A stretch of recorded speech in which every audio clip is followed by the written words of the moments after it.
This is WFYI News Now. It's July 8th, and I'm Abriana Herron.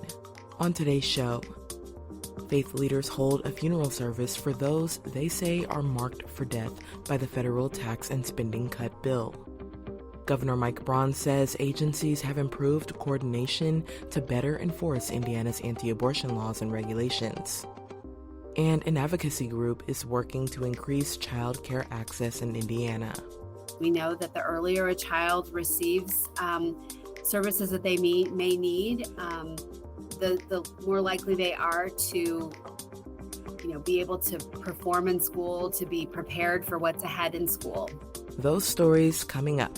But first, Purdue University announced it is sponsoring a mission to locate Amelia Earhart's lost aircraft.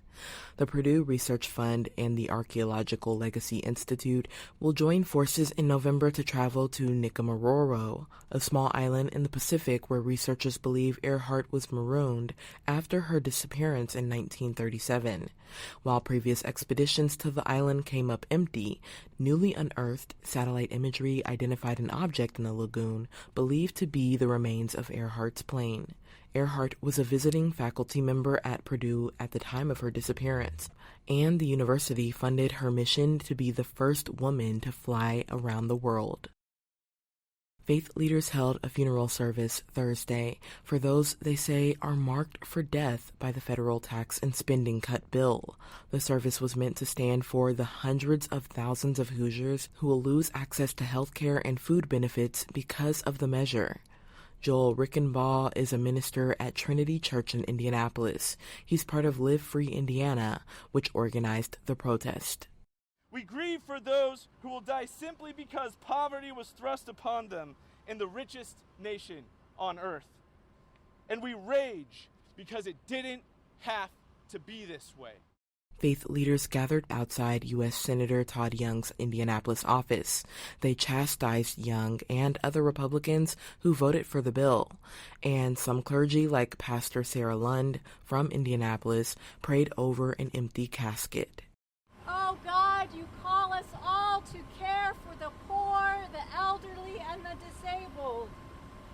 We confess that we have sinned as a nation and our leaders have sinned against you in thought, word, and deed. We have worshiped the twin evils of greed and hatred. The faith leaders were then ordered to leave the premises by a Carmel police officer on behalf of Kittle Property Group, the private property owner whose complex Young's office is located in.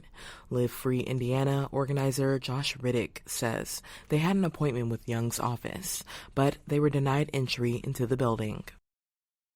Governor Mike Braun says Indiana agencies have improved coordination to better enforce Indiana's anti-abortion laws and regulations. Brandon Smith reports a Braun executive order earlier this year required a report evaluating how those policies are implemented. The report says there is now executive-level oversight of all abortion-related matters at the Indiana Department of Health. It also cited greater coordination between IDOH, the Office of the Attorney General, and the Indiana Department of Child Services. The State Department of Health is now creating rules that will allow it to fine hospitals and surgical centers owned by hospitals that don't follow abortion regulations. The Braun administration says it is trying to release individual terminated pregnancy reports, or TPRs, but their release is tied up in a legal battle over privacy concerns. It also says two hospitals, IU Health and Eskenazi Health, won't file TPRs because of a HIPAA rule created last year.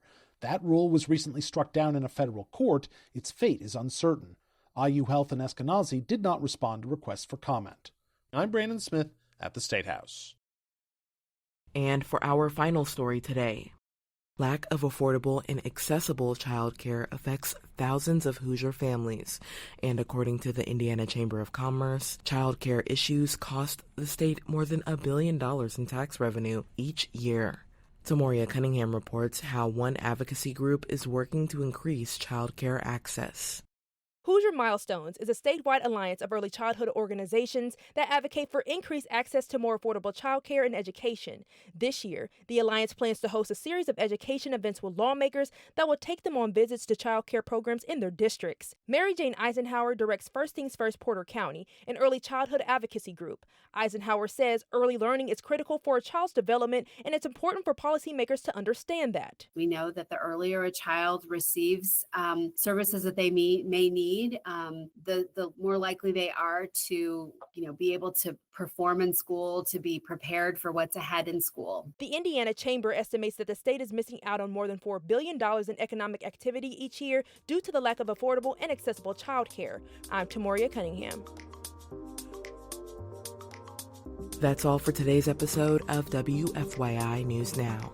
Our podcast is produced by Drew Daudelin and Zach Bundy, with support from the news team at WFYI and public media journalists across the state. Our news director is Sarah Neal-Estes. Kendall Antron produced our music, and I'm your host, Abriana Herron.